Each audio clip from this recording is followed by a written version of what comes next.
ሰላም ጤና ይስጥልኝ ክቡራትና ክቡራን የጠበቃ ዩሱፍ የዩቲዩብ ቻናል ተከታታዮች እንደዚሁም የቲክታክ ፎሎወሮቼ እንዴት ናችሁ? እስኪ ዛሬ ደግሞ ባዶ ቼክ መስጠት ስለሚያመጣባችሁ መዘዝ እስኪ እናወራ።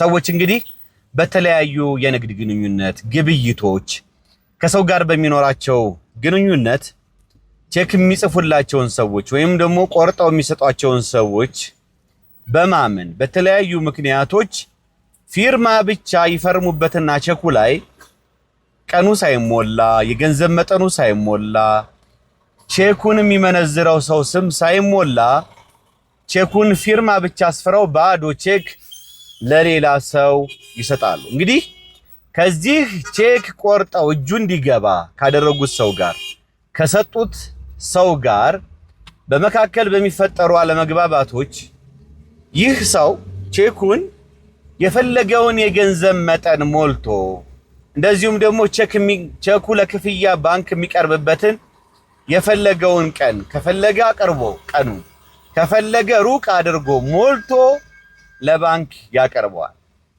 በዚህን ጊዜ ሰዎች ምን የሚያዋጣቸው ይመስላቸዋል? ቼኩን እኔ ገንዘብ አልሞላሁበትም፣ ከፊርማው ውጪ ገንዘብ መጠኑ የተጻፈው የቼኩ ተከፋይ ስም የተጻፈው ቀኑ የተጻፈው በሌላ ሰው ስም ነው ብለው በሌላ ሰው እጅ ጽሑፍ ነው ብለው የሚያቀርቡት ክርክር ተቀባይነት ያለው ይመስላቸዋል እና ይህ ፍጹም ስህተት ነው።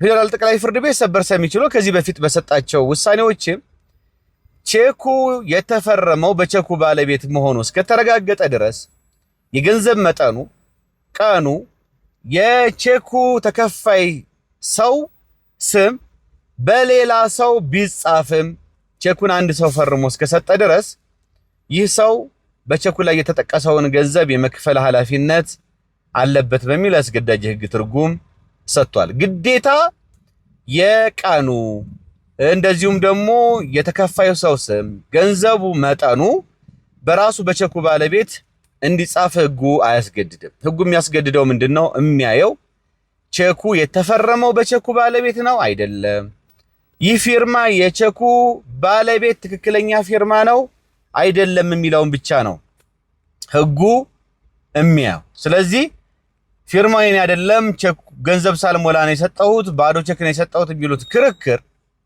ቼክ የጻፋችሁለት ሰው ይሄን ክዶ እስከተከራከረ ድረስ አዋጪ አይደለም። ስለዚህ በማንኛውም ግንኙነት ውስጥ ያላችሁ ሰዎች ባዶ ቼክ ከመስጠታችሁ በፊት ቆም ብላችሁ ልታስቡ ይገባል። አይኖም ግምት ወስደው አለ ባዶ ቼክ የምትሰጡት ሰውየውን በማመን ሁለተኛ ደግሞ እዛ ባዶ ቼክ ላይ የሚጻፈውን የገንዘብ መጠን አስቀድማችሁ ስለማታውቁት ያላችሁ ግንኙነት ያንን ለመወሰን ስለማያስችላችሁ ይቀመጥና ሰውየው ጋር በፈለግን ጊዜ የሚከፈለውን የገንዘብ መጠን ስናቅ ገንዘቡን እንሞላበታለን በሚል ይሄንን እንደምታደርጉ እገምታለሁ። ነገር ግን ብዙ ሰዎች በዚህ ችግር ውስጥ እየቀረቡ ነው እየገቡ ነው። ስለዚህ ጥንቃቄ ልታደርጉ ይገባል። ሕጉ ደግሞ የንግድ ሕጋችን ለቼክ በጣም ጥብቅ ቁጥጥርና ጥብቅ ጥበቃ ነው ያደረገው። ምክንያቱም ቼክ እንደምታውቁት ገንዘብን ተክቶ የሚሰራ የንግድ ስርዓት ማሳለጫ አንዱ የክፍያ መክፈያ ሲስተም መክፈያ ስርዓት ነው። ስለዚህ ቼክ ላይ ሕጉ ጥብቅ የሆነ ጥበቃ ነው ያደረገው ለቼክ። ስለዚህ ያንን ስላደረገ ቼክ ደግሞ ገንዘብን ተክቶስ የሚሰራ ምንም አይነት ሀተታ ሳይቀርብበት ለባንኮች ለክፍያ እንደቀረበ ክፍያ የሚፈጸምበት ሰነድ በመሆኑ ይህን ቼኩን ያለውን የገንዘብ መጠን የሰውየውን ስም እንደዚሁም ደግሞ ቀኑን እኔ ያልሞላሁትም የሚል መከራከሪያ ማቅረብ አትችሉም።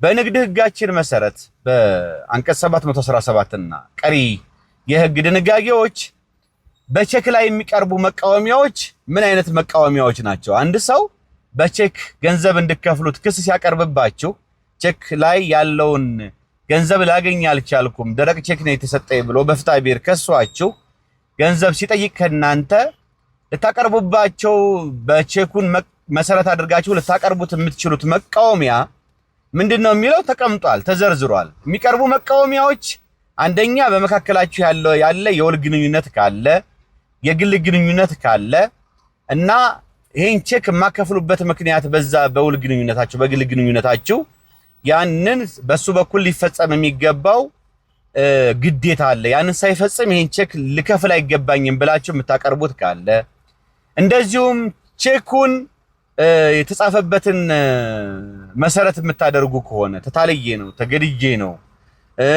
የቼኩ የተጻፈበት ፎርማሊቲውን መሰረት የምታደርጉ ከሆነ እነዚህ እንደዛ ደግሞ ቼኩ መሰረት አድርጎ የሚቀርብ ክሱ ሲቀርብ ቼኩ ላይ የሚቀርቡ የክስ መቃወሚያዎች ካሉ ከክስ አቀራረቡ ከጊዜው እነዚህ መሰረት አድርጋችሁ መቃወሚያ ልታቀርቡ ትችላላችሁ።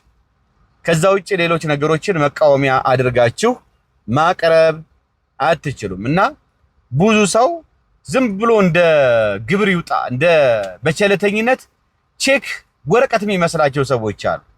የሚያስጠይቅ የማይመስላቸው በህግ ጥበቃ የተደረገለት የማይመስላቸው ጊዜያዊ ከገቡበት ችግር ለመውጣት ሲሉ ወይ ከሰው ላይ ገንዘብ ወስደው ወይ እቃ ወስደው በሽምግልና ሲያዙ ወይ ከህግ ተጠያቂነት ለማምለጥ ተጨማሪ ጥፋት ውስጥ ተጨማሪ ችግር ውስጥ የሚገቡ ሰዎች አሉ። እጃቸው ላይ ቼክ ስላለ ብቻ እየቆረጡ የሚሰጡ ሰዎች ከፍተኛ የሆነ ጥንቃቄ ልታደርጉ ይገባል። በተለይ ደግሞ አማውንቱን አምናችሁበት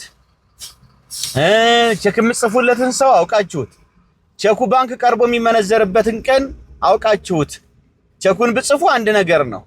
ነገር ግን ይሄ ባልሆነበት ሁኔታ ባዶ ቼክ ፊርማ ብቻ ፈርማችሁ ለሰው ቼክ የምትሰጡ ሰዎች ከፍተኛ የሆነ ጥንቃቄ ማድረግ አለባችሁ። እናንተ ምናልባት የ200 ሺህ ብር ቼክ ልትሰጡ ትችላላችሁ። የ1 ሚሊዮን ብር ቼክ ልትሰጡ ትችላላችሁ። ቼክ ቆረጣችሁለት ሰው ግን 20 ሚሊዮን 15 ሚሊዮን 50 ሚሊዮን የፈለገውን የገንዘብ መጠን ሞልቶ ለባንክ አቅርቦ በቂ ስንቅ እንደሌላችሁ ደረቅ ቼክ እንደሆነ ከባንክ አስመጥቶ አረጋግጦ በፍትሐ ብሔር ክስ ቢያቀርብባችሁ ምንም ማድረግ አትችሉም። እኛን ያልፈረምኩትም የገንዘብ መጠኑን አልጻፍኩም ብላችሁ ክርክር ልታቀርቡ ስለማትችሉ ይሄንን በጣም ጥንቃቄ ልታደርጉ ይገባል። ውድና የተከበራችሁ ፕሮግራም ተከታታዮች ቼክ የምትሰጡ ሰዎች ይሄን ጥንቃቄ ማድረግ አለባችሁ። ራሳችሁን ከወንጀልም ከፍትሐ ብሔርም የህግ ተጠያቂነት ራሳችሁን ማዳን አለባችሁ። የምታረጉት ስምምነትም ካለ በቼክ በኩል በውል ስምምነት ብታስደግፉት የተሻለ መብት ይፈጥርላችኋል። ቢያንስ ለዋስትና የምትሰጡት ቼክ ለዋስትና ስለመሰጠቱ የቼኩ ቁጥር ተጠቅሶ ዋስትና የተገባበት ግዴታው ግብይቱ የነበረው ግንኙነት ምንድነው የሚለው በዚህ በዋስትና ውሉ ላይ ተጠቅሶ ውላችሁን ብታደርጉ ደግሞ በተጨማሪ ቢያንስ ከወንጀል ተጠያቂነት ያደናችኋል። እንደምታውቁት ደረቅ ቼክ መስጠት በወንጀል ህጋችን አንቀጽ 693 መሰረት ወንጀል ነው፣ ያሳስራል። ስለዚህ ከዛም ተጠያቂነት ነፃ ትሆናላችሁ። እስኪ ደግሞ እንዲህ ከስቱዲዮና ከቢሮ ውጪ መኪና ውስጥ ሆነን እንደዚህ አይነት ነገሮችን እንማማር በሚል ነው። መልካም ጊዜ እንዲሆንላችሁ እመኛለሁ። ውድን የተከበራችሁ ፕሮግራም ተከታታዮች አብራችሁ የነበርኩት የእናንተው ጠበቃና ህግ አማካሪ ሱፋ ከበረ የነበርኩኝ። መልካም ጊዜ እንዲሆንላችሁ እመኛለሁ።